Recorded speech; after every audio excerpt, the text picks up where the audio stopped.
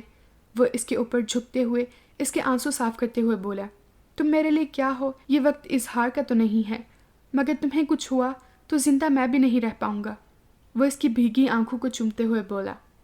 جتنا وقت گزر رہا تھا عائشہ کی حالت خراب ہوتی جا رہی تھی۔ وہ پڑوس سے بھی مدد نہیں لے سکتا تھا کیونکہ دونوں اطراف کے ہی پڑوسی غیر ملکی تھے جو سال میں 1 ماہ ہی رہتے تھے۔ اس نے کانپتے ہاتھوں سے نمبر ڈائل کیے کہ اب عظمت بیگم سے کانٹیکٹ کیے بنا چارہ بھی نہیں تھا۔ ہیلو، اس نے گھبراتے ہوئے لہجے میں نمبر ملتے ہی پکارا۔ یس، اسامہ اسپیکنگ۔ دوسری طرف سے اسامہ کی بھاری آواز سنائی دی۔ وہ جلدی میں وائٹ پیلس کے نمبر ڈائل کر گیا تھا۔ سنو اسامہ، اماں جان کہاں ہیں؟ اس کی نگاہیں درد سے تڑپتی عائشہ کے اوپر تھیں۔ خیریت تو ہے نا؟ بہت گھبرائے ہوئے لگ رہے ہو، اس کی فکر مند آواز گونجی۔ وہ میں ماں بننے والا ہوں نا۔ وہ ہاتھ درجہ گھبرایا ہوا تھا۔ پھر تو گھبراہٹ تم پر سوٹ کرتی ہے، اسامہ کہکا لگاتے ہوئے بولا۔ یہ میری زندگی کا پہلا تجربہ ہے نا، میں کیا کروں؟ میں ماں بننے والے تجربے سے کبھی خواب میں بھی نہیں گزرا، کیا مشورہ دے سکتا ہوں؟ اسامہ، میرے سامنے عائشہ درد سے تڑپ رہی ہے، میرے خواص نہیں کام کر رہے، میں کیا کروں؟ میں سخت پریشان ہوں۔ فوری طور پر کسی قریبی لیڈی ڈاکٹر سے رابطہ کرو، میں اماں جان کو مطلع کرتا ہوں۔ اسامہ کی سنجیدہ آواز ابھری۔ اسامہ میرے بھائی، اماں کو میرے حق میں قائل کرنے کی مکمل کوشش کرنا۔ میں ہرگز نہیں چاہتا اس فضا میں میرا بچہ دنیا میں آئے۔ میں نہیں چاہتا کہ وہ بھی عائشہ کی طرح رد کیا جائے۔ اوکے، میری نیک دعائیں تمہارے ساتھ ہیں۔ دوسری طرف سے رابطہ منتقل کیا جا چکا تھا۔ خواص گم ہو جائیں تو واقعی بندہ سامنے کی بات بھول جاتا ہے۔ اسے بھی یہ یاد نہیں رہا کہ قریبی میٹرنیٹی ہوم سے کسی بھی اچھی ڈاکٹر سے رابطہ کیا جا سکتا ہے۔ اس نے فوراً عائشہ کے میڈیکل کارڈ پر لکھا ہوا فون نمبر ڈائل کیا۔ دوسری طرف سے ڈاکٹر نے ہی فون ریسیو کیا تھا۔ انہیں عائشہ کے متعلق مکمل بریف کر دیا تھا، چنانچہ انہوں نے فوری آنے کی حامی بھر لی تھی۔ شمائلہ، میں جا رہا ہوں، امی سو رہی ہیں، انہیں تم بتا دینا۔ انور جیکٹ پہنتے ہوئے شمائلہ سے مخاطب ہوا۔ جی اچھا بھائی۔ وہ سر پر دوپٹہ جماتے ہوئے دروازہ بند کرنے آگے بڑھ گئی۔ کیا کہہ کر گیا ہے انور؟ خورشید اندر سے آتے ہوئے اسے مخاطب ہوئی۔ وہ کہہ رہا تھا آپ اٹھ جائیں تو میں بتاؤں وہ کام پر چلا گیا ہے۔ شمائلہ فریج سے آٹا نکالتے ہوئے بولی۔ لوگوں کے کام سے واپس آنے کا وقت ہوتا ہے اور اس لڑکے کے کام پر جانے کا وقت۔ میری سمجھ میں نہیں آتا کیا کام کرتا ہے۔ ایسی کون سی غیر ملکی کمپنی ہے جو اسے اتنا ڈھیر سارا پیسہ دے رہی ہے، جو یہ عالی شان گھر بھی اس نے خرید لیا ہے؟ خورشید بیگم قریب لگے بیسن میں منہ دھوتے ہوئے بولیں۔ وہ جب سے اس گھر میں آئی تھیں اکثر یہی سوال ان کی زبان پر رہتا تھا۔ عالی شان گھر؟ امی، ابھی تم نے عالی شان گھر کہاں دیکھے ہیں؟ اس کی نگاہوں میں وائٹ ماربل کا چاروں اطراف سے بڑے بڑے سرسبز و شاداب لان کے درمیان واقع وہ محل گھوم گیا۔ ہمارا یہ 4 کمروں کا فلیٹ ان عالی شان محلوں کے آگے بدنما ڈربہ ثابت ہوگا۔ بھائی محنت کر رہے ہیں، شمائلہ نے سمجھانا چاہا۔ اگر بندہ اپنے سے اوپر دیکھے گا تو کبھی اللہ کا شکر ادا کرنے والا نہیں بنے گا۔ دیکھنا ہمیشہ نیچے کی طرف چاہیے۔ ہمارے پاس اس کے کرم سے گھر ہے، ہر چیز ہے۔ کتنے لوگ ایسے ہیں جو جھگیوں جھونپڑیوں میں رہتے ہیں، روٹی کپڑے کی فکر میں رات دن ڈولتے رہتے ہیں۔ ان سے تو ہم بہت بہتر ہیں نا۔ اپنی اوقات کبھی انسان کو نہیں بھولنی چاہیے۔ ہم بھی جھونپڑے سے اس محل میں آئے ہیں۔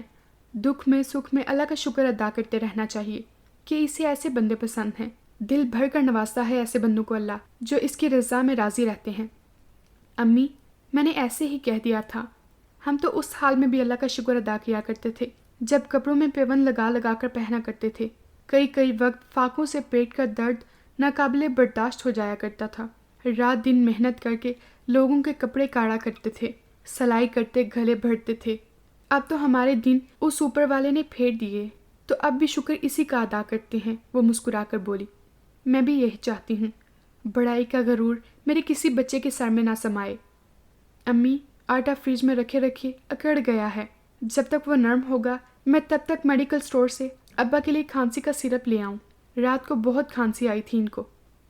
اکیلی جاؤ گی؟ تابش تو ٹیوشن گئی ہوئی ہے۔ میری ہمت نہیں ہے سیڑھیاں چڑھنے اترنے کی۔ 7 بج رہے ہیں، اندھیرا پھیل رہا ہے ہر طرف۔ وہ تولیے سے منہ صاف کرتے ہوئے بولی۔ امی، سردی کی شامیں ایسی ہی ہوتی ہیں، اندھیرا جلدی پھیلنے لگتا ہے، لیکن یہاں مرکری لائٹس لگی ہوئی ہیں، اندھیرا محسوس بھی نہیں ہوتا۔ مگر مجھے تمہارا یوں تنہا گھر سے نکلنا پسند نہیں ہے، وہ صاف گوئی سے بولی۔ سب نکلتے ہیں گھر سے جب کام ہوتا ہے تو، کیا مجھ پر اعتبار نہیں ہے؟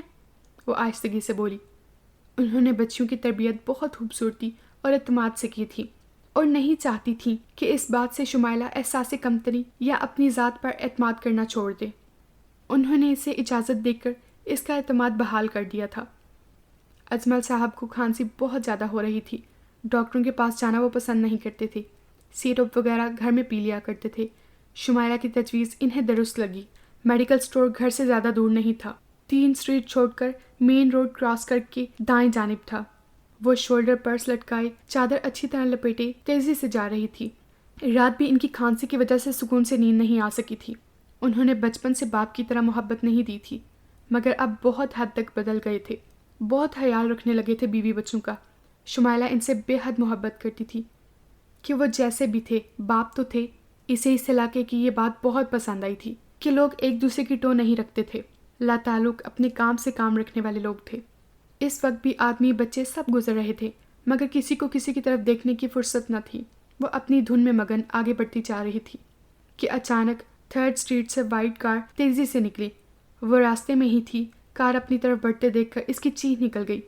کار کا اچانک بریک لگا تھا، زوردار آواز کے ساتھ، پھر بھی کار رکتے رکتے بھی اس سے ٹکرا گئی تھی۔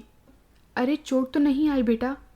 فرنٹ ڈور کھول کر ایک پروکار سی خاتون بڑی تیزی سے اس کی طرف بڑھ کر پریشان لہجے میں بولی۔ ہاں نہیں، حادثہ اتنا تکلیف دہ نہیں ہوتا جتنا حادثے کا خوف انسان کو مار ڈالتا ہے۔ اس کی چوٹ تو بالکل بھی نہیں آئی تھی، مگر کار سے ٹکرانے کے خوف سے اس کا رنگ پیلا پڑ گیا تھا، ہاتھ پاؤں کانپ اٹھے تھے۔ گھبراؤ نہیں بیٹا، کچھ نہیں ہوا، وہ بہت شیریں لہجے میں اس کے شانے پر ہاتھ رکھ کر تسلیاں دے رہی تھیں۔ لائٹ پنک ریشمی ساڑی پر گرم بلیک کڑھائی والی چادر اوڑھے وہ خاتون بہت پروکار تھیں۔ مستزاد اس پراپنائیت و خلوص سے بات کرنے کا انداز شمائلہ کو بے حد پسند آیا۔ میں کہہ رہی تھی آپ سے کار دیکھ کر چلاؤ، ابھی چوٹ لگ جاتی تو مسئلہ بن جاتا۔ ممی آپ کو ہی جلدی تھی، بار بار کہہ رہی تھی جلدی چلاؤ، تیز چلاؤ، پھر یہ تو ہونا ہی تھا۔ ویسے ان کو شوق بھی بہت ہے کار سے ٹکرانے کا، سو آج انجانے میں ہی صحیح پورا تو ہو گیا۔ کہیے مزہ آیا ٹکرانے میں؟ ارمان پورا ہوا کہ نہیں؟ وہ نوجوان جس کی طرف سے اس نے دیکھا نہیں تھا، جب شوخ لہجے میں اس سے مخاطب ہوا تو اس نے چونک کر اس طرف دیکھا۔ اسے پہچانے میں دیر نہ لگی، اس نے فوراً نگاہیں جھکا لیں۔ شمیر، ہر کسی سے فری مت ہوا کریں، کاروں سے بھی ٹکرانے کا شوق ہوتا ہے کسی کو۔ بیٹی مائنڈ مت کرو، یہ ہماری فیملی جوکر ہیں، اس حادثے پر معاف کر دینا۔ دراصل ہم جلدی میں ہیں کیونکہ ہماری بہو میٹرنیٹی ہوم میں ہیں، آؤ ہم تمہیں ڈراپ کر دیں۔ وہ آج راہ اخلاق بولی۔ نہیں شکریہ، میں چلی جاؤں گی، میرا گھر قریب ہی ہے۔ کتنا قریب ہے ذرا بتائیے گا؟ شمیر چلو ڈرائیونگ سیٹ پر، وہ خاتون اس کا کان کھینچ کر بولی۔ وہ ہنستا ہوا سیٹ پر بیٹھ گیا۔ اچھا بیٹی اجازت دو۔ وہ دھیرے سے اس کا کاندھا تھپ تھپاتے ہوئے کار میں بیٹھ گئیں اور ہاتھ ہلا کر دور تک بائے بائے کہا۔ شمائلہ میڈیکل سٹور کی طرف بڑھ گئی۔